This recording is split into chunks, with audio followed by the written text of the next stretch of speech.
ప్రపంచంలో 5 మహాసముద్రాలు ఉన్నాయి. ఒకటి పసిఫిక్ మహాసముద్రం, అంటార్క్టికా మహాసముద్రం, హిందూ మహాసముద్రం, ఆర్కిటిక్ మహాసముద్రం, అట్లాంటిక్ మహాసముద్రం ఉంది.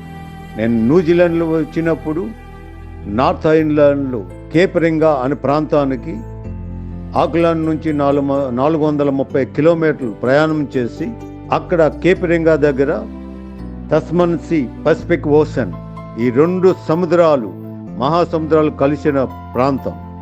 ఈ ప్రాంతానికి అనేక మంది దేశాల నుండి ఇక్కడికి వస్తుంటారు. కారణం ఏంటంటే ఇక్కడ 2 సముద్రాలు కలియగ ప్రాంతం. ఈ ప్రాంతంలో 2 సముద్రాలు నీరు కలుస్తుంది కానీ దాని కలర్స్ మాత్రము కలవు. కారణం ఏంటంటే ఒక సముద్రములో ఉప్పు సాంద్రత ఎక్కువ, మరొక సముద్రములో ఉప్పు సాంద్రత తక్కువ. దానిని బట్టి ఈ కలర్స్ని బట్టి మరి ఇక్కడ చూడడానికి ఆ వింతను చూడడానికి వస్తుంటారు. సముద్రం దగ్గర లైట్ హౌస్ ఉంది కొండ మీద. ఈ కొండ మీద ఉన్న లైట్ హౌస్ దేనికంటే మరి సముద్రంలో ప్రయాణించిన పెద్ద పెద్ద కార్గో షిప్లు, అలాగే పాసింజర్ షిప్లు, అలాగే అగ్నిపర్వతాలు, ఐస్బర్గ్స్ ఉంటాయి కాబట్టి దానికి సిగ్నల్గా ఉంచడానికి ఈ లైట్ హౌస్ ఉంచారు. ఇక్కడ నుంచి ఈ సముద్రం నుంచి కొన్ని దేశాలు వెళ్ళొచ్చు. ఒక సముద్రం వైపు ఆస్ట్రేలియా వెళ్ళొచ్చు, మరొక సముద్రం వైపు లాస్ ఏంజల్స్ వెళ్ళొచ్చు. అలాగే చైనా, జపాన్, అలాగే ఇండియా, ఇవన్నీ కూడా ఒక సైడ్ వెళ్ళొచ్చు. ఈ సముద్రం పక్కన మరి వలస పక్షులు, వేల పక్షులు ఉంటాయి. ఇక్కడ ఒక విలేజ్ లాగా ఏర్పాటు చేసు ఆస్ట్రేలియా నుండి వలస వచ్చి ఇక్కడ గుడ్లు పెట్టి పిల్లలు పొదిగి మరలా 6 నెలలు ఉండి వెళ్ళిపోతాయి. దీంట్లో ఈ పక్షుల తాలూకా ప్రత్యేకం ఏంటంటే ఏ జత పక్షి ఆ జత దగ్గరే ఉంటుంది. ఏ జత పక్షులు గుడ్లు పెట్టినవి అవే పొదుగుతాయి. వేరే పక్షులు వచ్చి వేరే జత దగ్గరకు ఉండవు. వేరే పక్షులు వచ్చి ఆ గుడ్లని పొదగవు. పక్షులు అంత డిసిప్లిన్గా ఉంటాయి. ఈ పక్షుల తాలూకా పిల్లలు నాట్యం చేస్తాయి. అలాగే ఈ పక్షుల్ని తల్లి పక్షి, మగ పక్షి ఆడిస్తుంటాయి. ఎంత జ్ఞానం అండి ఈ పక్షుల్లో. 2 సముద్రాలు కూడా ఉప్పుగా ఉంటాయి, కానీ దాంట్లో ఉన్న ఐస్ బర్గ్స్ మరి తెల్లగా ఉండి ఆ ఐస్ బర్గ్స్ పగలగొట్టినట్లయితే ఆ నీరు చాలా చప్పగా ఉంటుంది. మరి ఈ సముద్రం లోతు మనం కొలవలేము కానీ దుబాయ్లో ఉన్న బుర్జ్ ఖలీఫా 828 మీటర్లు ఉన్న బుర్జ్ ఖలీఫా ఈ సముద్రము మునిగిపోతుందండి. అలాగే మౌంట్ ఎవరెస్ట్ 8880 మీటర్ల ఎత్తుగల ఉన్న ఎవరెస్ట్ ఉన్న ఎత్తుని ఆ సముద్రంలో మునిగిపోతుంది. సబ్మెరైన్ 1000 మీటర్లు లోతుల్లోని ప్రయాణం చేయగలదు. సూర్యుడి కాంతి 100 మీటర్ల లోతు వరకు వెళ్ళగలదు. దాని తర్వాత కటిక చీకటి మహా అగాధం. ఈ సముద్రంలో షార్క్ చేపలు, డాల్ఫిన్స్, పెద్ద పెద్ద చేపలు పెరుగుతాయి.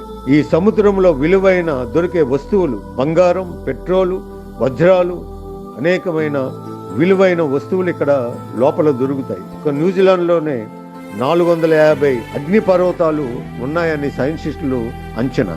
కార్గో షిప్పులు, అలాగే 6-7 వేల మంది ప్రయాణం చేసిన పాసింజర్ షిప్పులు అనేక దేశాలు వ్యాపారం కొరకు ఈ సముద్రాల మీద ప్రయాణం చేస్తుంటాయి. ఈ సముద్రంలో అనేక షిప్పుల్ని తుఫానుల ద్వారాగా, ఉదుదు ద్వారాగా అనేక మంది ఈ సముద్రంలో చనిపోయారు. ఈ కొండ దగ్గర ఒక స్పిరిట్ అనే ఒక ట్రీ ఉంది.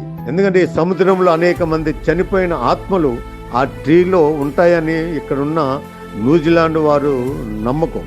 అందుగురించే ఏ తుఫానులు వచ్చినా ఆ ట్రీ అలాగేనే ఉంటుంది.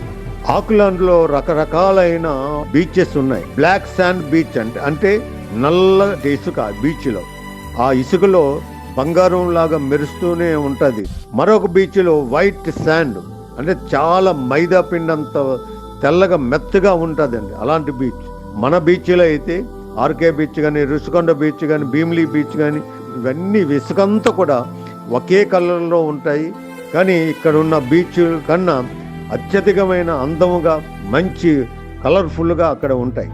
ఈ సముద్రంలో భూమిపై పెరిగిన జీవరాశుల కన్నా సముద్రంలో పెరిగిన జీవరాశులు వేల కొలది. అనేకమైన రకరకాలైన లైట్లతో, వెలుగులతో రకరకాలైన జీవులు దీంట్లో పెరుగుతూనే ఉంటాయి.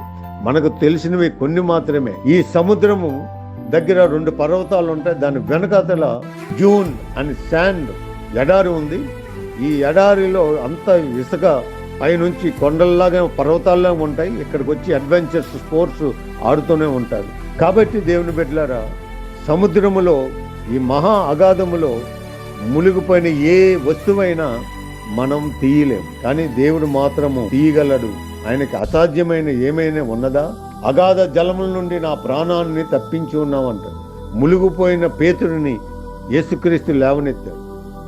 యోనా అగాధ జలములో ఆయన్ని కూడా లేవనెత్తాడు. మనం పాపంతో మునిగిపోయిన ఏ మానవుడినైనా ఆయన లేవనెత్తేవాడు. పాపంలో మునిగిపోయామా, అప్పుల్లో మునిగిపోయామా, లోకాశల్లో మునిగిపోయామా, సాంప్రదాయాల్లో మునిగిపోయామా, త్రాగుల్లో మునిగిపోయామా, దేంట్లో మునిగిపోయినా యేసు ప్రభు దగ్గర వచ్చినట్లయితే ఆయన నిన్ను లేపుతాడు. కీర్తన 40 అధ్యాయం 2వ వచనంలో రాయబడి ఉంది, నాశనకరమైన గుంటలో నుండి, చీకటగల దొంగ ఊబిలో నుండి ఆయన నన్ను పైకెత్తును అంటాడు.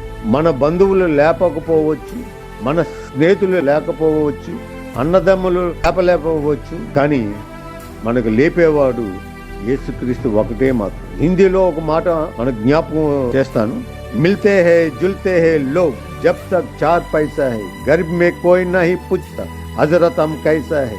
మనకు లేపేవాడు ఒక యేసుక్రీస్తే. హిజ్కియా మరణకరమైన రోగం నుంచి లేపాడు, పక్షవాయువాన్ని లేపాడు, గుడ్డివాడిని లేపాడు, చనిపోయిన లాజరుని లేపాడు. ఈరోజు నిన్ను నన్ను కూడా లేపగల సమర్థుడు యేసుక్రీస్తు. 38 ఏళ్ల నుండి పడి ఉన్న కోనేటి దగ్గర ఉన్న ఆయన్ని కూడా లేపగలడు. కాబట్టి ఈరోజు యేసు ప్రభు దగ్గర నీ పాపములన్నీ కూడా ఆయన క్షమిస్తాడు. ఎలాంటి పాపమైనా క్షమించి అగాధ జలముల నుంచి నిన్ను లేపుతాడు. అగాధ జలముల్లో ఎన్నో మునిగిపోయి, ఎన్నో వాడలు మునిగిపోయి, ఎంతో మంది చనిపోయారు. అలాంటి వారు పైకి రాకపోవచ్చు, కానీ యేసు నమ్మిన ప్రతి బిడ్డ కూడా దేంట్లో మునిగిపోయినా ఆయన లేవనెత్తగలడు, సమర్థుడు. God bless you. Thank you.